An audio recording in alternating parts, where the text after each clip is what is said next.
He did not expect a wife. He had expected a black-edged letter, a notice of quiet departure from a world that had never suited her. He had purchased her, a sickly bride from a bankrupt family, and sent her to his most remote, decaying estate to perish with dignity, far from the prying eyes of London. It was a kindness of a sort, a tomb of her own. He did not expect, upon his return years later, broken and exhausted from the machinations of the crown, to find the tomb fiercely, defiantly alive. He did not expect to find the dying woman transformed into a queen, ruling a kingdom of mud and stone she had built with her own hands. He did not expect that in the ruins he had abandoned her to, he would find the one thing he had never known, a home. The solicitor's office smelled of dust and sealed away lives. Alastair, the Duke of Blackwood, stood by the tall, grimy window, his gaze fixed on the relentless drizzle that slicked the London street below. The gray light did nothing to soften the stark functionality of the room, a place designed for the brisk, unsentimental dismantling of fortunes and futures. It suited his mood perfectly. He felt like a man made of iron and stone, hollowed out by years of political maneuvering and the lingering ghosts of a war that had stolen his youth. This final piece of business, this acquisition, was merely another line item on a ledger of duties he had long since stopped questioning. It was a necessity, nothing more. A solution to a problem he had not created, but was, by virtue of his title, obligated to solve. Across the room, she sat in a hardback chair, a small, pale figure swallowed by the shadows. Ilara. He barely remembered her name. She had been presented to him once, a week prior, a fleeting impression of wide, lucid eyes and a face too thin, and a cough she tried to smother in a threadbare handkerchief. She was the niece of a baron who had gambled away everything but his title and his connections, one of which had, regrettably, led to Alastair's door. The man, Mr. Pembroke, now stood beside her, his posture a wretched mix of obsequiousness and desperation, his fingers nervously pleating the brim of his hat. He was a vulture picking over the last scraps of his own family's dignity, and Alastair felt a cold, clean wave of contempt for him. "The papers are in order, Your Grace." The solicitor, a man whose face seemed composed entirely of dry parchment, announced. He gestured with a bony finger towards the documents laid out on the mahogany desk. A marriage settlement. The bride's debts are absorbed by the Blackwood estate. In return, she becomes the Duchess. The title sounded like a mockery in this room. Duchess of what? Of dust and ledgers? Alastair's gaze flickered to her. She had not moved. Her hands were folded in her lap, her knuckles white. She wore a dress of dark, serviceable wool, clean but worn thin at the cuffs. It was the dress of a paid companion, not a future duchess. He noted the faint tremor in her hands, the almost imperceptible shiver that ran through her slight frame. The chill of the room, or was something deeper. He found he did not care to know the difference. She was a problem to be managed, a name to be signed, a body to be dispatched. "And the special dispensation is included?" Alastair asked, his voice low and resonant, a sound that seemed to absorb the already limited light in the room. He did not turn from the window. "As requested, Your Grace. The ceremony can be performed immediately here. No banns required." Given the circumstances, the solicitor's tone was carefully neutral, but the word hung in the air. Sickness. The girl was dying. Everyone in the room knew it. It was the unspoken clause in their contract. She would gain the protection of his name. Her family would be saved from debtor's prison, and he would be free of the crown's endless pressure to marry and produce an heir. Her frailty was not a bug in the arrangement. It was the primary feature. She would be his wife for a year, perhaps two, and then he would be a widower, his duty fulfilled, free to return to the shadows where he was most comfortable. "Excellent," Alastair said. He turned, finally, and walked to the desk. He picked up the pen, the scratch of a nib against the thick paper, the only sound besides the rain and the girl's shallow breathing. He signed his name, Alastair Beaumont, Duke of Blackwood, with a fluid, detached stroke. He did not look at her. He pushed the documents across the desk. Ilara watched the pen move. She felt a strange sense of dissociation, as if she were observing this scene from a great distance. This was the culmination of weeks of hushed, frantic conversations, of her uncle's sweating panic and her own quiet resignation. She had been a burden since her parents' death, a sickly ward with no dowry and a persistent cough that frightened away potential employers. Now, she was a commodity. Her fading life had been traded for her uncle's solvency. She looked at the Duke. He was tall, imposing, a figure carved from granite and winter frost. He had the broad shoulders of a soldier and the eyes of a man who had seen too much and felt too little. When his gaze had passed over her, it was with the disinterest of a man inspecting livestock. There was no kindness there, no cruelty, only a vast, chilling indifference. Her uncle gave her a sharp nudge. "Sign, Alara." She rose, her legs unsteady, and moved to the desk. The Duke stepped back, creating a space around himself that felt colder than the rest of the room. She picked up the pen. It felt heavy, a small, dark weapon. Her hand trembled, not from weakness this time, but from a sudden, sharp spike of anger. She was not dead yet. She was a name, a person, not just a line on a ledger.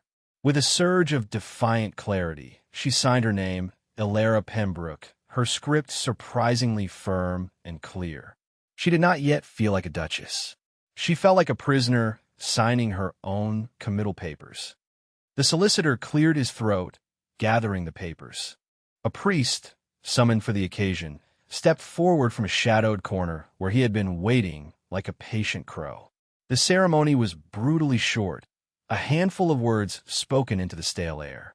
There were no flowers, no well wishes, only the rustle of paper and the drip of rain against the glass.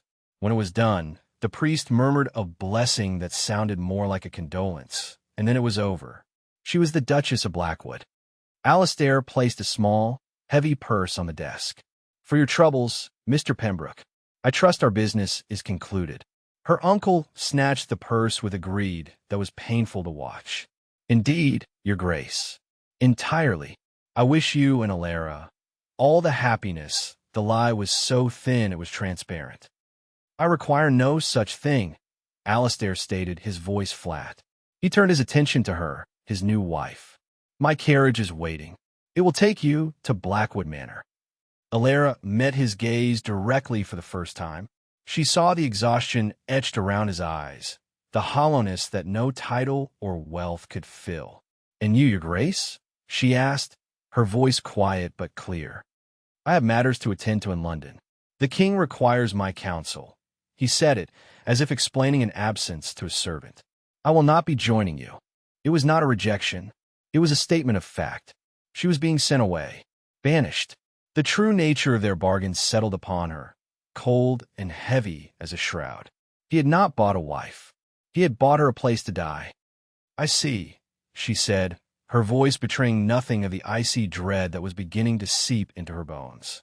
"I will try not to be an inconvenience."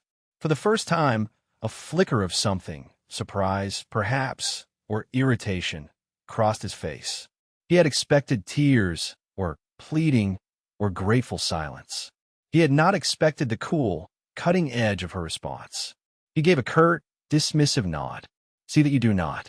He turned and walked out of the office without a backward glance, leaving her alone with the scent of old paper and the echo of a life being signed away. She was the Duchess of Blackwood, and she had just been sentenced to exile. The journey to Blackwood Manor was a descent into a colder, damper world. The carriage, though belonging to a duke, was Spartan and smelled faintly of wet wool and old leather. The silence within its rocking confines was absolute, a heavy, suffocating blanket that seemed to press in on Alara with every mile that passed. The Duke had provided no companion, no maid, only a silent, grim-faced driver whose shoulders were hunched against the persistent, miserable rain. For 2 days, they traveled north, the landscape outside the smeared windows dissolving from the ordered fields of the south into wilder, more desolate country. The roads worsened, becoming rutted tracks of mud that churned and sucked at the wheels. The world grew progressively grayer, the sky a permanent, weeping sheet of pewter. Alara huddled in her corner, a thin blanket wrapped around her shoulders. The dampness was a physical entity, a creeping thing that worked its way through the carriage walls, through her worn coat, and settled deep in her lungs. Each breath was a small, cold victory.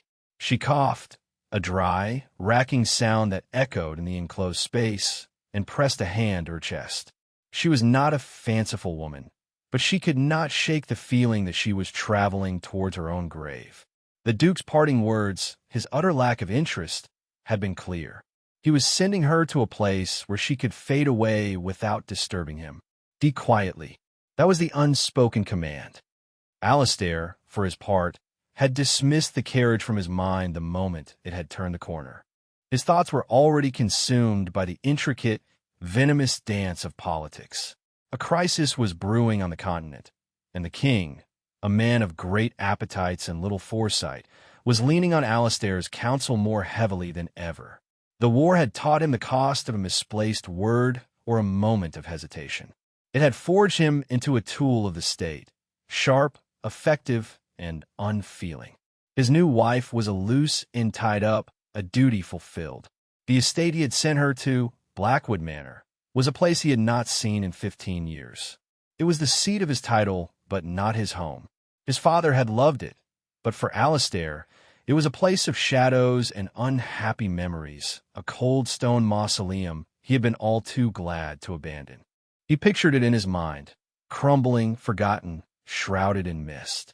A fitting place for the end of a life. The thought brought him no satisfaction, only a weary sense of finality. On the evening of the second day, the carriage lurched to a halt. Alara peered out the window.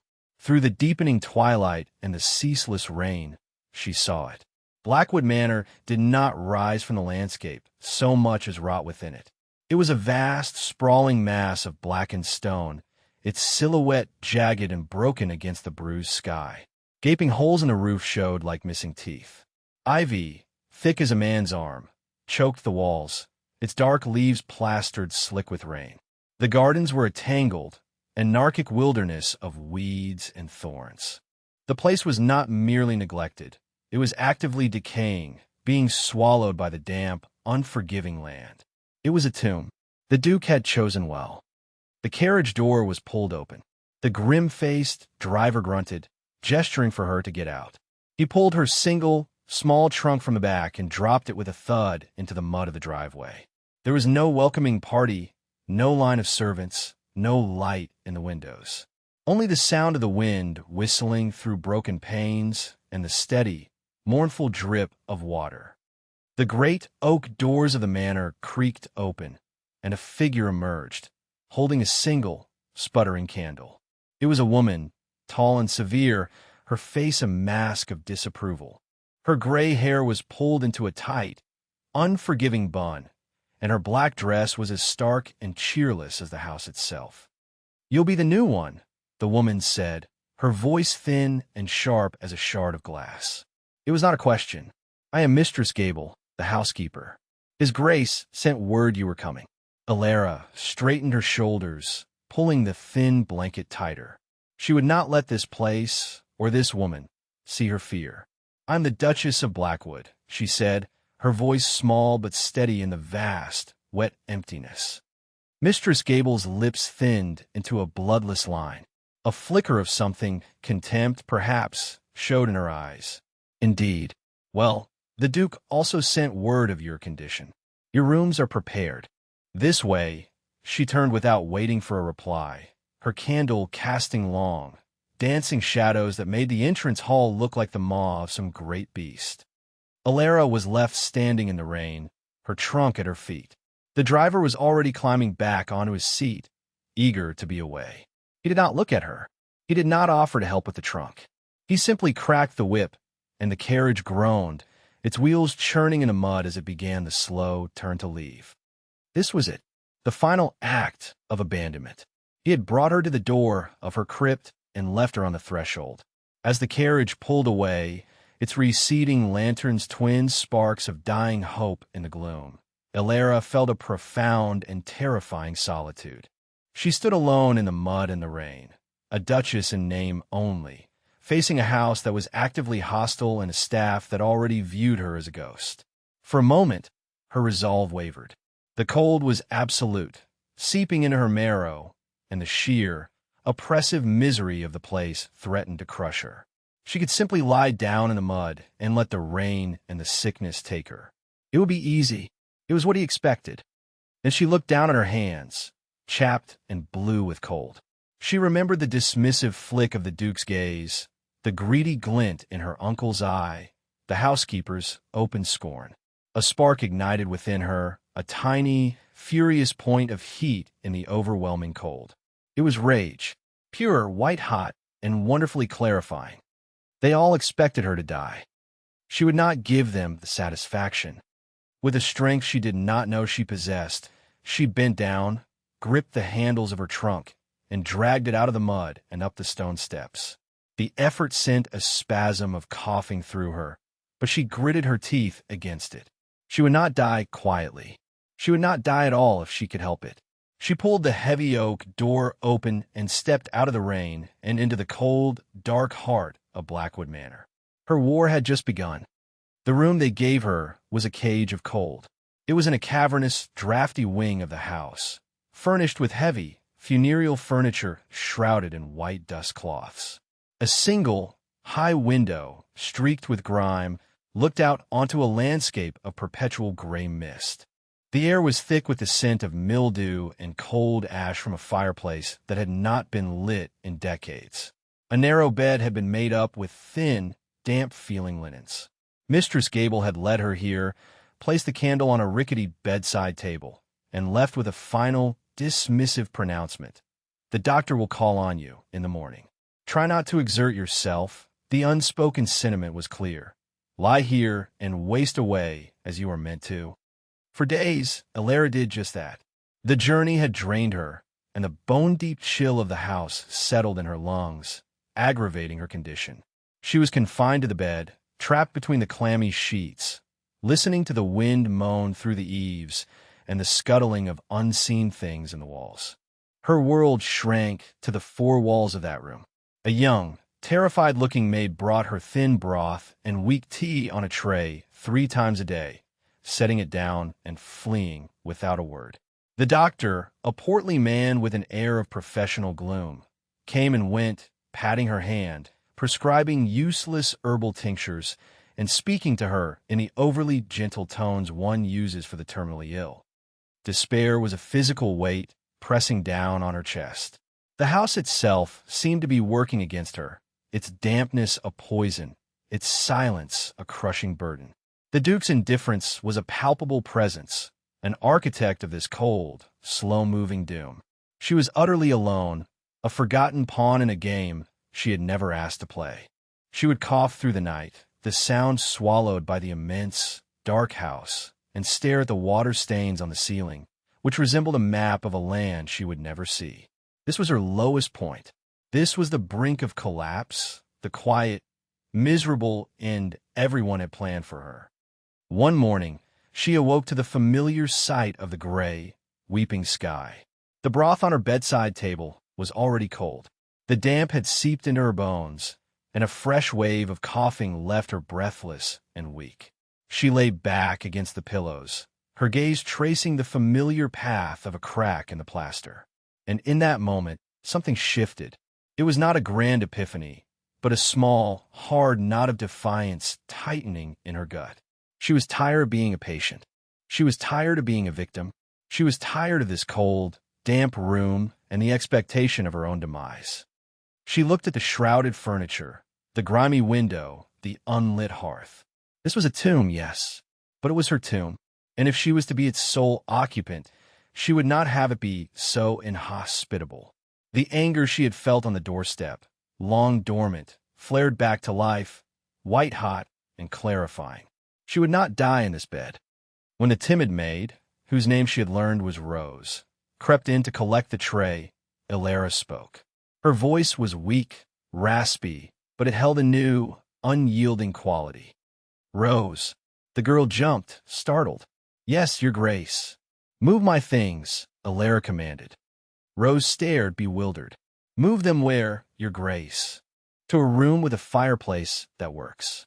A room that faces south, if such a thing exists in this godforsaken house. A small room. I don't care how small, but it must be dry, and it must be warm. It was the first real order she had ever given. Rose hesitated, her eyes wide with fear. But Mistress Gable said.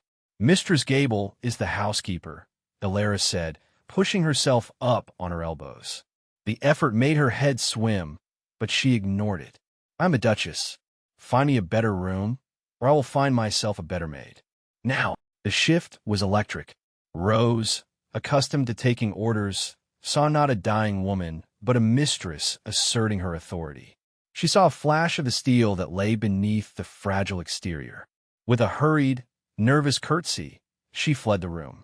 An hour later, she returned, accompanied by a stooped, elderly man who shuffled his feet. Mistress Gable followed in their wake, her face a thundercloud. Your Grace, the housekeeper began, her voice dripping with acidic disapproval. This is highly irregular. The doctor insists on rest. I will rest better in a room that is not actively trying to kill me, Elara countered, her gaze unwavering. She pointed a trembling finger at the shrouded furniture. This wing is a mausoleum. I'm not yet a corpse. The man, what is his name? Croft, Your Grace, the old man mumbled, looking at the floor. He was the groundsman, she later learned, and handyman besides. Croft, Elara said, her voice gaining strength. Is there a small parlor? A servant's room, even on the south side of the house? One with a hearth that can be made to work. Croft shifted, glancing nervously at Mistress Gable. He was a practical man, his hands gnarled from a lifetime of work, his face weathered. He saw the damp, the rot, the sheer foolishness of keeping the new duchess in this forgotten, decaying wing. He saw a practical problem. Your Grace, the old housekeeper's suite. It's small, but the chimney was swept 5 years back. Faces the south gardens. Gets the sun when there is any. Mistress Gable's face tightened. The old housekeeper's suite was her own. Excellent, Elara declared, a faint, triumphant smile touching her lips. I will have that one. You will move into my current room, Mistress Gable. I'm sure you will find it restful. The situational irony was not lost on Croft, who ducked his head to hide a grin. Mistress Gable's expression was murderous, but she was trapped. To refuse a direct order from the Duchess, however frail, in front of other staff, was to challenge the very hierarchy she relied upon for her own power. It was a battle of wills, and for the first time since arriving, Elara had won. She stopped acting like a dying woman and started acting like a living one. The move to the small, sunnier suite was a resurrection. With Croft's help, a fire was coaxed to life in the hearth, its warmth and cheerful crackle a defiant roar against the house's oppressive chill. The room was small enough to hold the heat, and from her window, she could see the overgrown mess of what had once been a kitchen garden. The change in environment was immediate and profound. The warmth eased the ache in her bones, and her cough began to subside. She was still weak, but the despair had been replaced by a new, sharp-edged purpose. Once she could stay out of bed for more than an hour at a time, she began her true takeover. She demanded the estate ledgers. Mistress Gable resisted, claiming the Duke kept them under lock and key. Elara, wrapped in a thick wool shawl she'd found in a closet, fixed her with a cool stare. Then you will fetch a crowbar, Mistress Gable. I am the Duchess of Blackwood. This estate is now my responsibility. Do you imagine the Duke wishes his accounts to go unmanaged? The ledgers, when they were finally produced from the dust-choked office, told a story of catastrophic neglect. For years, money had poured out to maintain the pretense of a grand estate, paying the salaries of skeleton staff who did little while the house itself crumbled. There was no income, only expenditure. The estate was bleeding to death. This Elara understood. This was a problem of practicalities, of numbers on a page. It was not some nebulous, creeping sickness. It was a wound that could be staunched. Her mind, sharp and pragmatic, seized on it. She spent her days at a small desk by the fire, a shawl around her shoulders, ink staining her fingers. She made lists. She drew up plans. Her first decree was radical. "We are closing the north and west wings entirely," she announced one morning to a stunned Mistress Gable and a curious Croft. "Bore them up. All of them. We cannot afford to heat them. We cannot afford to repair them. They're a drain we can no longer sustain." "But, Your Grace, the tapestries, the Duke's family portraits," Mistress Gable protested, horrified. "The tapestries are rotting on the walls, and the portraits are staring at ghosts," Alara retorted. "Their Grace's ancestors will be warmer in the dark. Croft, see to it." Next, she turned her attention to the land. The vast, manicured parkland was a vanity. The tenant farms were barely productive, their rents collected haphazardly. She summoned Croft. "This kitchen garden," she said, pointing out her window. "It is a wilderness, but the soil is good. We will cultivate it, not for flowers, for food. Potatoes, carrots, onions, things that will keep through the winter." "That's a good deal of work, Your Grace," Croft said, though his eyes held a spark of interest. "Then we shall work," she replied simply. "In the east pasture. It is good grazing land. We will lease it to a local sheep farmer. The income will be small, but it will be income. Find me a farmer." She was relentless. She sold off cartloads of useless, decaying furniture from the shuttered wings. She dismissed the 2 footmen who did nothing but polish silver that was never used. She renegotiated the tenants' leases, offering them a share of the profits in return for improved yields. She learned the names of every person on the estate, from the stable boy to the laundry maid. She learned their skills, their needs, their loyalties. Slowly, miraculously, the estate began to breathe again. The sound of hammers echoed as Croft and the stable boy boarded up the derelict wings, concentrating the life of the house into a smaller, more defensible core. The scent of wood smoke became a permanent fixture as fireplaces were kept lit. In the kitchen, which Alara had moved into the heart of their new, smaller domain, the scent of baking bread began to replace the smell of mildew. She had found a store of herbs in the old still room and taught Rose how to use them, not for useless tinctures, but for seasoning stews and making restorative teas. The staff's loyalty, once grudgingly given to the absent Duke and his proxy, Mistress Gable, shifted. They saw a duchess who was not afraid of ink stains or dirt under her fingernails. They saw a mistress who understood the practical realities of their lives, who knew that a repaired roof was more important than a polished gargoyle. Croft became her unwavering right hand, his initial curiosity blossoming into a fierce, protective loyalty. Even Rose, the timid maid, found a new confidence under Alara's tutelage. Mistress Gable remained, a silent, disapproving ghost haunting the edges of their new world, her power broken, her position reduced to a formality. Over the course of a year, Alara transformed Blackwood Manor. It was no longer a tomb. She had pared it down, stripped it of its decaying grandeur, and made it into something else entirely, a fortress. A functional, warm, and self-sufficient home, built not on a title, but on pragmatism and sheer force of will. She had come here to die, but had, instead, stubbornly, inconveniently, chosen to live.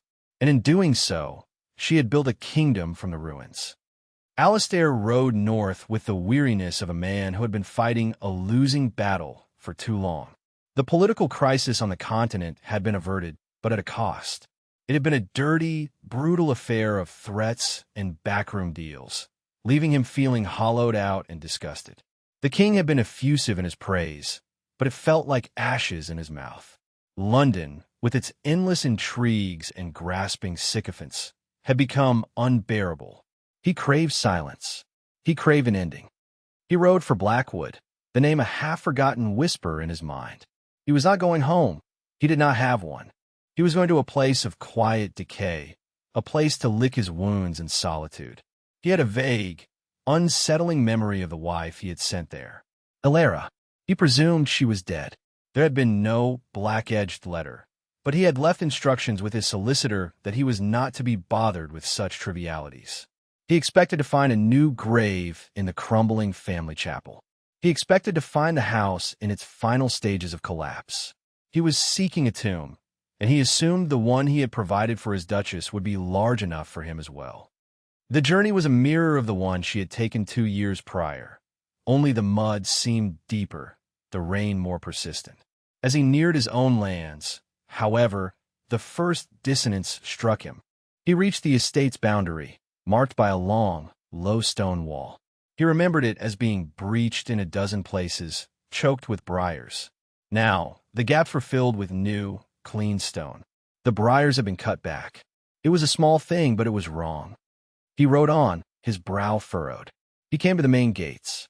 The wrought iron, which he recalled being rusted half off its hinges, had been repaired. The hinges were freshly oiled. They did not groan as he pushed them open.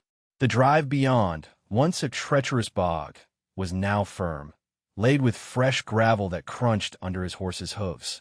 The overgrown wilderness of trees that had crowded the lane had been pruned back, allowing slivers of watery sunlight to pierce the gloom.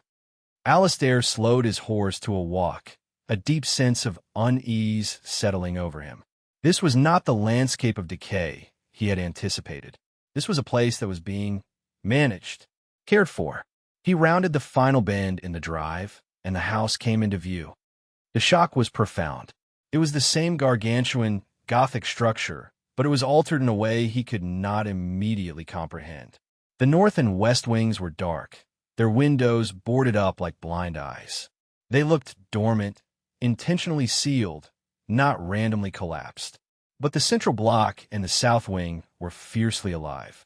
Smoke, thick and white and smelling of good oak, plumed from 3 separate chimneys. The windows were clean, reflecting the gray sky with a sharp clarity. The ivy had been stripped from the stone on this side of the house, revealing the clean, strong masonry beneath. In the fields to the south, a flock of sheep grazed contentedly. He felt like an intruder in a land he was supposed to own. The tomb he had come to inhabit was gone. In its place was a fortress humming with a quiet, efficient life he did not recognize. He dismounted, his legs stiff, and walked towards the front door. It was no longer black with rot. The oak had been scrubbed and oiled, its grain glowing with a rich, dark warmth. He pushed the door open and stepped inside. The great hall was still vast and shadowed, but the oppressive damp and the smell of mildew were gone. The air was cool but clean, tinged with the faint, pleasant scents of beeswax and wood smoke. The floor had been swept. The cobwebs were gone. Through an open doorway to his right, he saw a roaring fire in what he remembered as a disused morning room. A man he vaguely recognized as the old groundsman, Croft, came towards him, wiping his hands on a rag. The man's stoop was less pronounced, his eyes clear and direct. He showed no deference, only a calm, appraising curiosity. "Can I help you, sir?" Croft asked. The question was so unexpected, so utterly devoid of the groveling respect the Duke would expect on his own property, that Alistair was momentarily speechless. "I'm the Duke of Blackwood," he said, his voice rough. Croft's expression did not change. "Ah, His Grace. We weren't expecting you," the "we" was telling. It implied a collective, a functioning unit of which Alistair was not a part. "The Duchess is in the study." The Duchess. The words hit him like a physical blow. A cold dread, mingled with a bewildering curiosity, washed over him. He had been so certain. He had built the entire narrative of his return around her absence. Without another word, he strode past Croft, his boots echoing on the clean stone floors. He knew the way to the study. It was his father's room, a place he had avoided for years, filled with books and maps, and the ghost of a man he could never please. He threw the door open without knocking. The room was transformed. It was warm and bright, a large fire blazing in the hearth. The heavy velvet curtains had been replaced with simple linen ones, pulled back to let in the light. But the most significant change was the woman sitting at his father's enormous mahogany desk. It was her, Ilara, but it was not the pale, trembling wraith he had bought in a solicitor's office.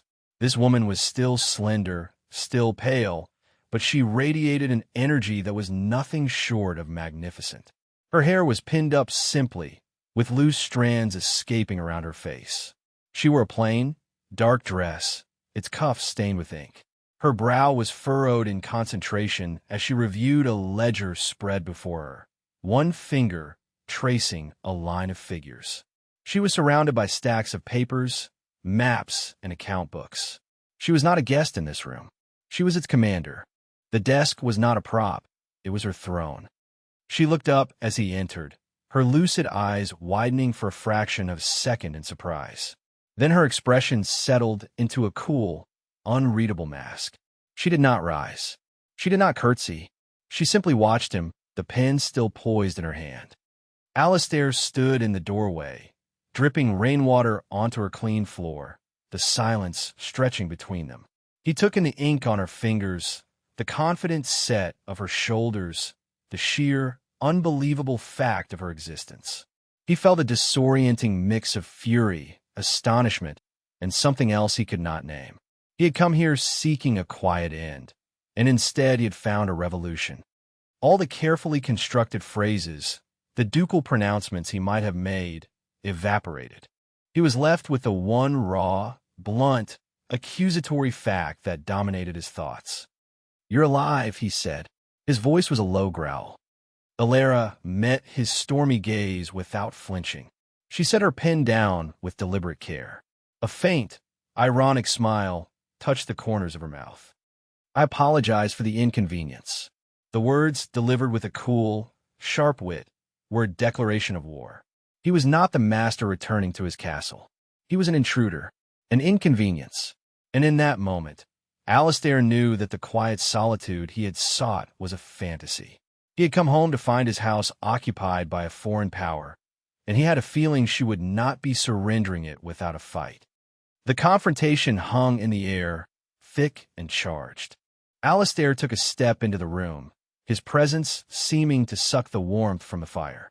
He was an elemental force of anger and confusion, a storm front moving into a well-ordered landscape. Alara remained seated, her posture a study in calm defiance. She had spent 2 years fighting this house, this land, this climate. A furious duke was just another inclement weather pattern to be weathered. "What is the meaning of this?" he demanded, gesturing vaguely at the room, at the ledgers, at her. "The boards on the windows. The sheep. This entire charade." "It is not a charade, Your Grace," she replied, her voice even. "It is called husbandry, a concept that appears to be foreign to this estate. I found Blackwood bankrupt and rotting. I have made it solvent and habitable. You're standing in a room that is heated by the sale of useless furniture from a wing that was draining our finances dry. The sheep in your pasture are paying for the new roof over the kitchens." Her practicality was a weapon, each fact a sharp, clean strike against his blustering authority. He was accustomed to deference, to people quailing before his title and his temper. He was not accustomed to a woman, his wife, calmly explaining his own business to him as if he were a slow-witted child. "You had no right," he bit out. "These are my assets, my lands, and I am your duchess," she countered, her eyes flashing. "When you abandoned me here, you made this my problem. Did you expect me to simply preside over the decay?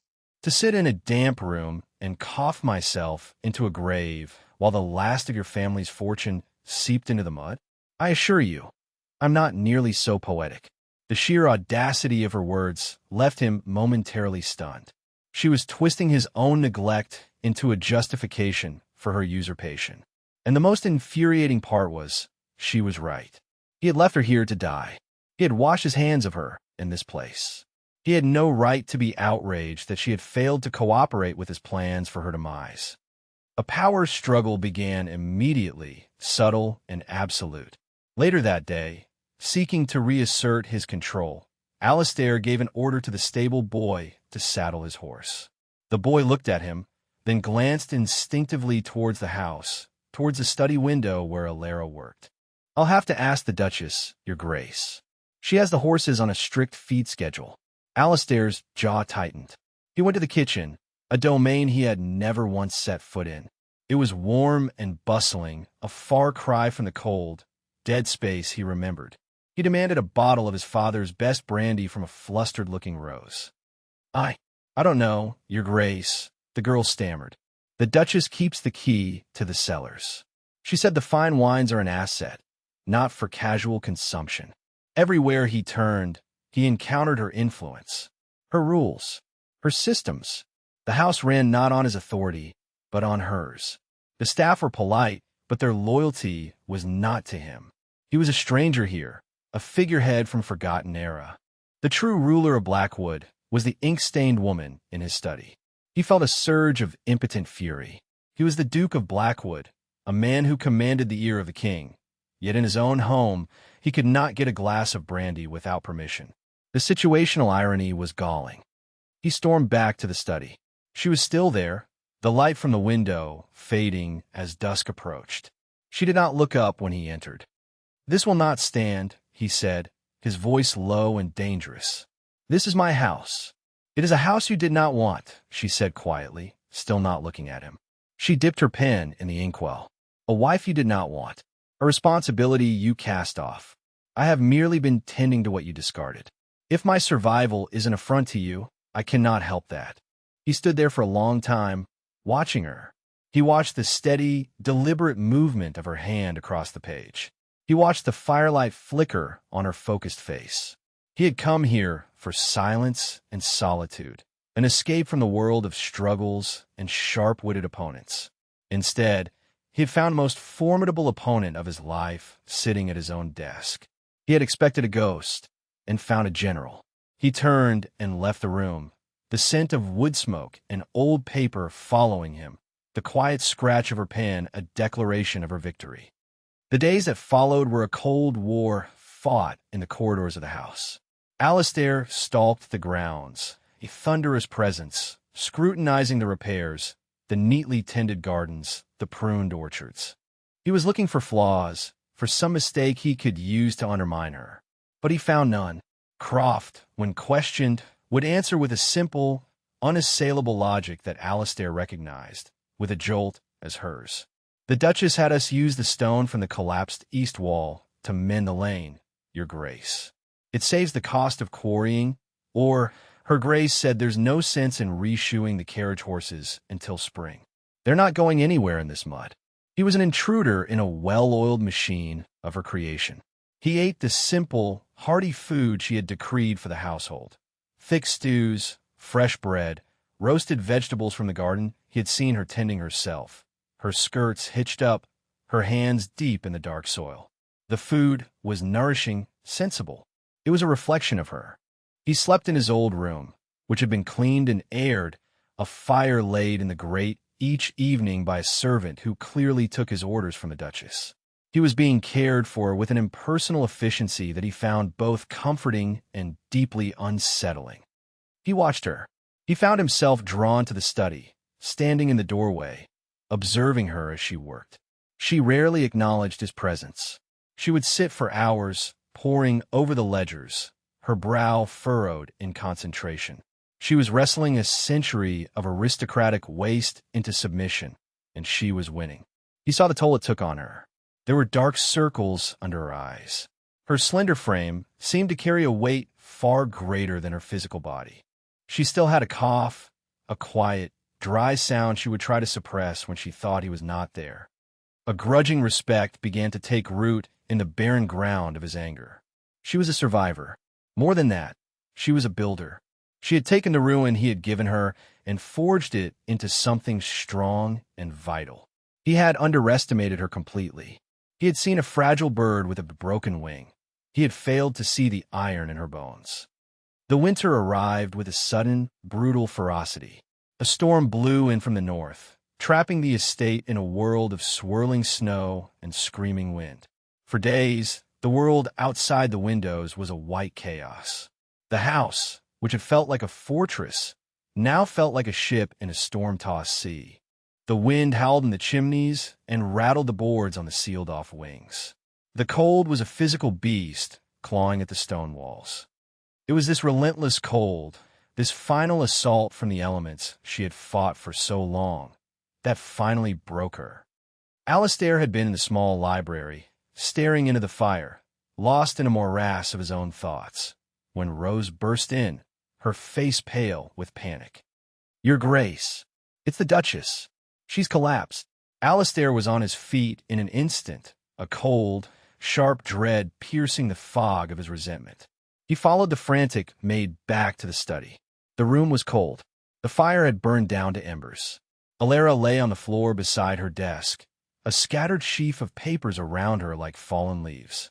She was frighteningly still, her face as white as the snow outside. He knelt beside her, his hand going her throat. Her pulse was a frantic, thready flutter beneath his fingers. Her skin was burning with fever. "Get her to her room," he commanded, his voice sharp with an authority that no one, for once, questioned. He lifted her into his arms. She was terrifyingly light, a collection of sharp angles and fragile bones wrapped in wool. As he carried her, her head lolled against his shoulder, and a weak, rattling cough shook her frame. It was the sound he remembered from London, but magnified, a dreadful, tearing sound that spoke of lungs inflamed and fighting for every breath. This was the crisis, the unifying threat. Her old illness, the one he had counted on to solve his problem, had returned with a vengeance, brought on by 2 years of relentless work and a final, brutal winter storm. He laid her on the bed in her small, warm room, but the warmth seemed to flee before the icy grip of her illness. Her breathing was shallow and rapid. Her eyes, when they fluttered open, were glazed with fever. The doctor was unreachable, the roads buried under feet of snow. They were alone. He looked at her, so small and still in the big bed, and the last of his anger, his resentment, his bruised pride, evaporated. It was replaced by a raw, primal fear that stunned him with its intensity. He did not want her to die. The thought was a revelation, stark and absolute. Her inconvenient survival had become the single most important fact of his life. The soul of this house, the quiet, stubborn flame he had been circling for weeks, was threatening to go out, and the thought of the darkness it would leave behind was unbearable. He was forced into a role he had never played, caregiver. He dismissed the weeping Rose with a sharp command for hot water and blankets. He pulled a chair to the bedside and sat. He was a duke. He was a soldier. He was a political strategist. He knew nothing of nursing, but he knew desperation. He remembered the herbal teas she had taught Rose to make. He went to the kitchen himself, fumbling through the neatly labeled jars in the pantry. Rosemary, thyme, mint. He found them, his large, clumsy hands feeling alien amongst her ordered world. He boiled the water, brewed a steaming, fragrant tea, and carried it back to her. She was delirious, muttering about figures, about rents, about the leaking roof in the east stable. He sat on the edge of the bed and lifted her head. "Alara," he said, his voice softer than he had heard it in years. "You must drink." He held the cup to her lips, and she sipped, her body trembling. He spent the night by her side, bathing her feverish skin with cool water, forcing fluids past her cracked lips. He listened to her ragged breathing, each shallow gasp a blow to his own chest. He saw the vulnerability she kept so carefully hidden, the sheer exhaustion that lay beneath her iron will. This was the cost of her victory over Blackwood. She had poured her own life force into its stones, and now it was threatening to claim her in payment. In the darkest hours before dawn, a violent spasm of coughing seized her. She choked, unable to draw breath. Panic, cold and absolute, gripped him. He pulled her upright, holding her against his chest, his hand firm on her back. "Breathe, Alara," he commanded, his voice a low, desperate plea. "Damn you, breathe." He held her, rocking her gently, until the spasm passed, and she slumped against him, limp and exhausted, her breathing a painful, wheezing rasp. In that moment, holding her fragile weight, feeling the desperate fight for life within her, his entire world shifted on its axis. The hollow man who had returned to Blackwood, seeking a grave, died in that chair. In his place was a man terrified of losing the one thing that had, against all odds, made him feel alive. He was no longer the Duke of Blackwood, master of the estate. He was just a man, desperately trying to keep a flame from being extinguished by the storm. He pulled the blankets tighter around her and settled in to wait for the dawn, his hand never leaving hers. The storm broke on the third day. The wind died down, and a weak, watery sunlight filtered through the windows, illuminating a world transformed, muffled and silent under a thick blanket of snow. Inside the small room, the crisis had also passed its peak. Alara's fever had broken in the night, leaving her weak, exhausted, but lucid. The terrifying, rattling sound in her chest had eased into a shallow but steady rhythm. She was asleep, her breathing more natural than it had been in days.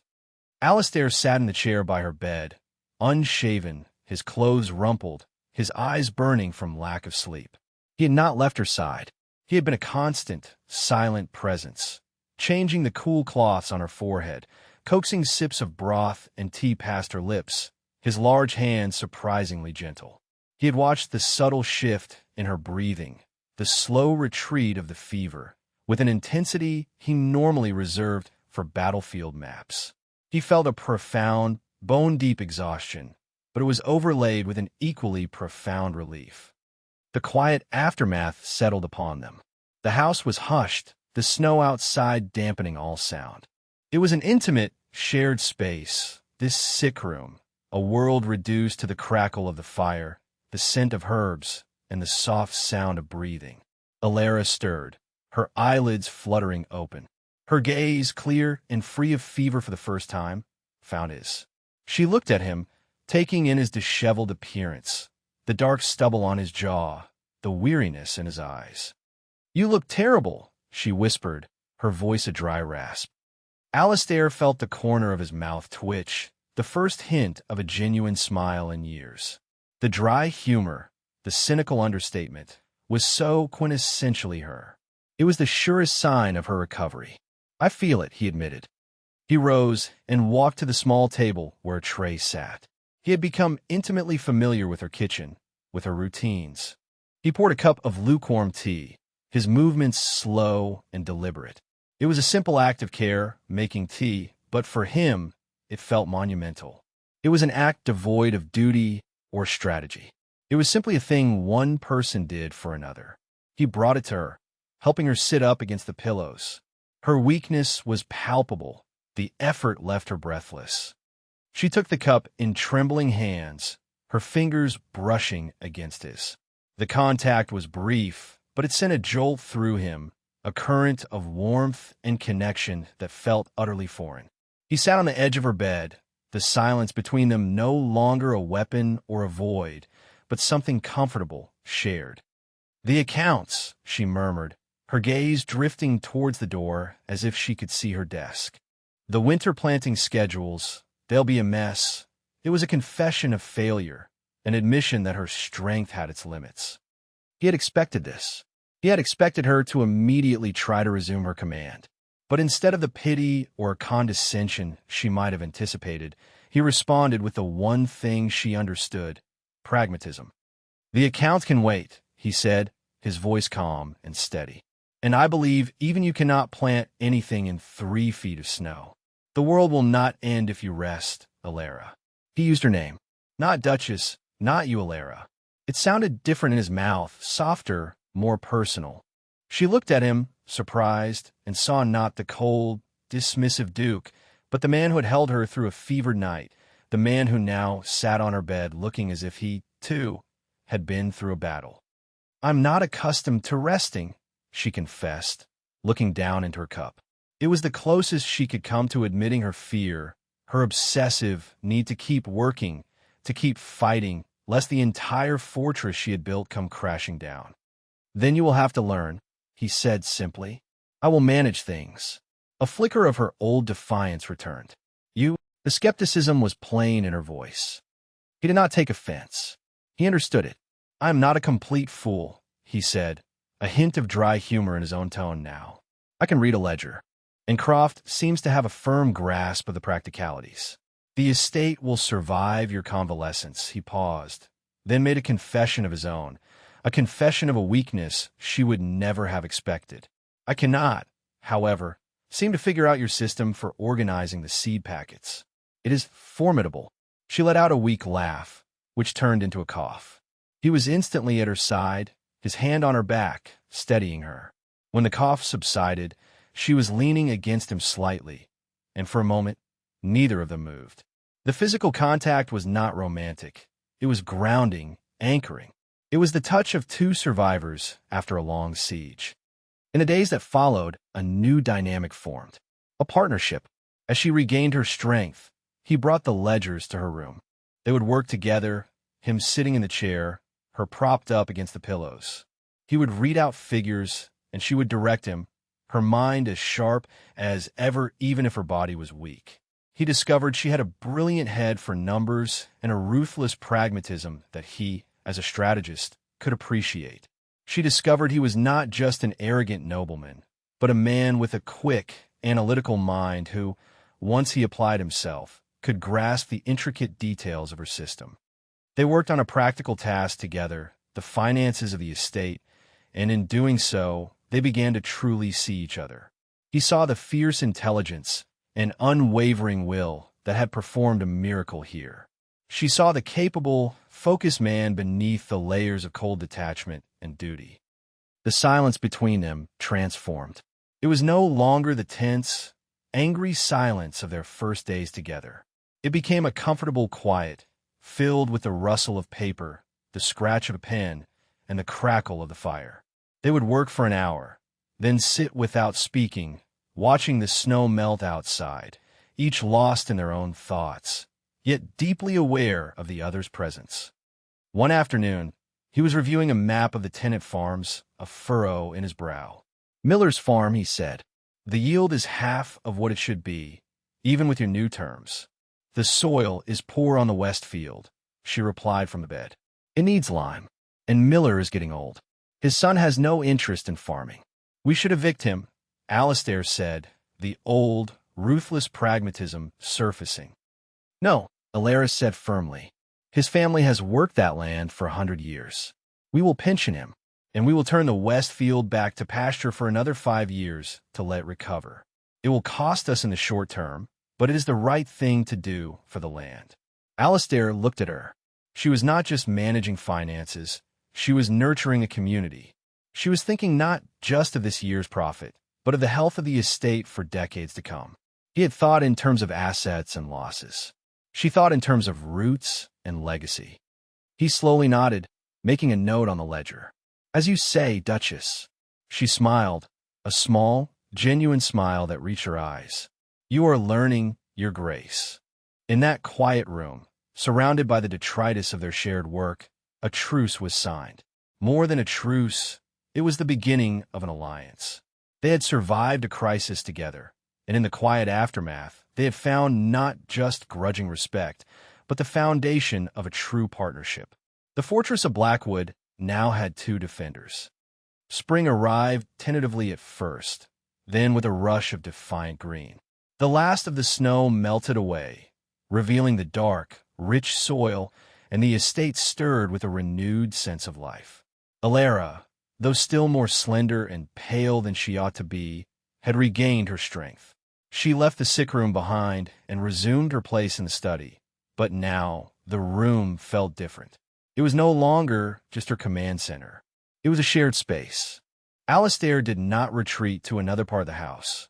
He took the chair opposite her desk, and they continued their work together, a duke and his duchess ruling over their small, self-contained kingdom. This was a quiet, practical intimacy. It was built in the shared silence of the study, in the brief, knowing glances exchanged over a problematic line in a ledger, in the simple ritual of him bringing her a shawl as the evening chill set in. He found himself cataloging the small details of her presence, the way she bit her lip when deep in thought, the faint scent of rosemary that always clung to her, the determined set of her jaw when she argued a point. He had never paid such close attention to another human being in his life. She, in turn, began to see past the ducal armor to the man beneath. She saw the shadows that still haunted his eyes when he thought no one was looking, remnants of the war and the political battles he had fought. She saw his frustration with his own clumsiness when he tried to help Croft repair a fence, and the quiet satisfaction on his face when he finally mastered the task. He was a man unaccustomed to the simple, grounding labor of the land, but he was, to her surprise, willing to learn. He was shedding the skin of the hollowed-out nobleman and becoming something else, something more solid and real. Their partnership had settled into a comfortable rhythm, a life walled off from the outside world. They were two sovereigns of a small, forgotten nation of mud and stone. But the outside world had not forgotten Alistair. One bright, clear afternoon, a rider was spotted approaching on the newly repaired main road. He was not a local farmer or a merchant. He rode a fine, sweating horse, and he wore the livery of a royal courier. The sight of him was an intrusion, a dissonant note in the quiet harmony they had built. The courier was brought to the study. He was a young, arrogant man, his uniform crisp and clean, a stark contrast to Alistair's practical, mud-flecked boots and Alara's ink-stained dress. He bowed stiffly, his eyes flicking around the functional, unadorned room with a hint of disdain. "Your Grace," he said, addressing Alistair and pointedly ignoring Alara. An urgent dispatch from His Majesty the King. He held out a heavy parchment cylinder sealed with the royal crest. The call of the old world had arrived.